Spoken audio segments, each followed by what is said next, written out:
Welcome to another inspirational short story. This one's called Cursed in Life. Long ago, there lived a king who, as a king, had everything he might wish for.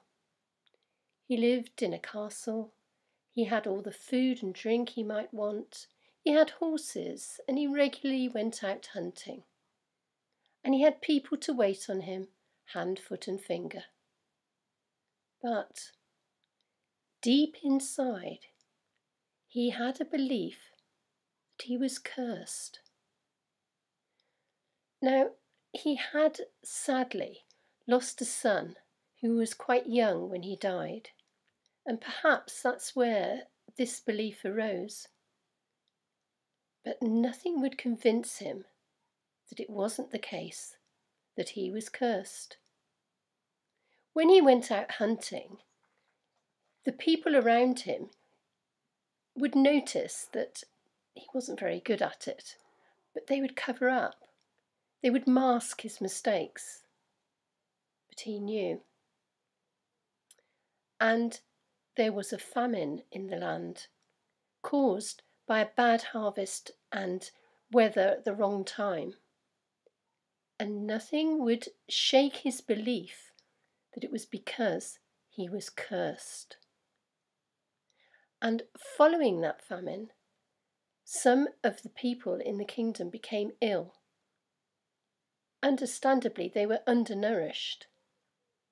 But again, he took it upon himself to feel it was his fault, and it was because he was cursed. And many times he could be found pacing up and down in his room. "Woe is me, God help me, for I am cursed. Look at what I bring upon my kingdom."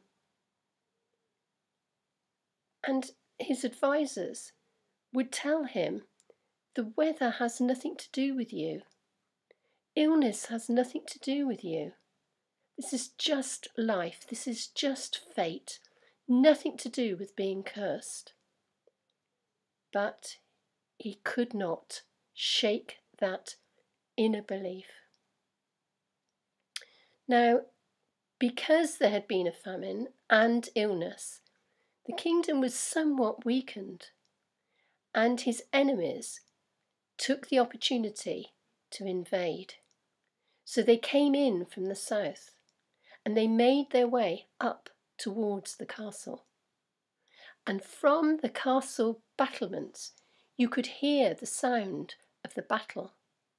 And the king, he was tearing his hair out, he was wringing his hands, and he was bemoaning the fact that because he was cursed, this was happening. He was going to lose the whole kingdom, and many of his subjects would be killed. Now, most of his advisors had left. Some of them were fighting on the front lines. But there was one old gentleman who was in the corner of the room. And he was a doddery old man, and he got to his feet with a stick, and he shook his stick, and he pointed it at the king.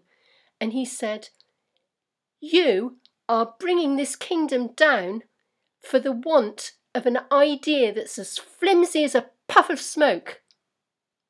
Now the king turned white. He could not believe that somebody, a subject, could be so rude. This had never happened to him before. What's more, the old man continued. He said, "There's no such thing as a curse. There are either courageous men or cowards. You can kill me if you want. I'm at the end of my life anyway. But it is the truth." Well, the king went from being absolutely shocked to furious. And then something extraordinary happened. He picked up a sword and he left the castle gates, and he got on his horse and he rode to the front lines, and brandishing his sword, he shouted at his troops. He said, "Fight, my people, fight for what we believe in, fight for our kingdom, for our children." And the people who were fighting were so amazed to see their king, sword in hand, fighting alongside them, that they were inspired. And they actually managed to repel the forces, drove them back out of the kingdom.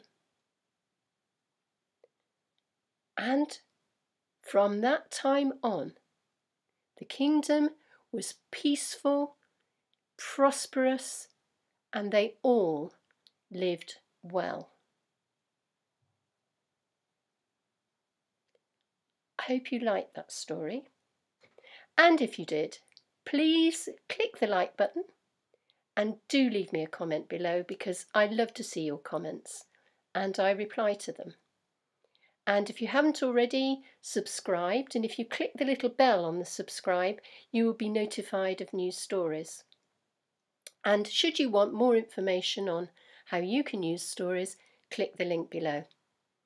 All for now. Thank you very much for listening.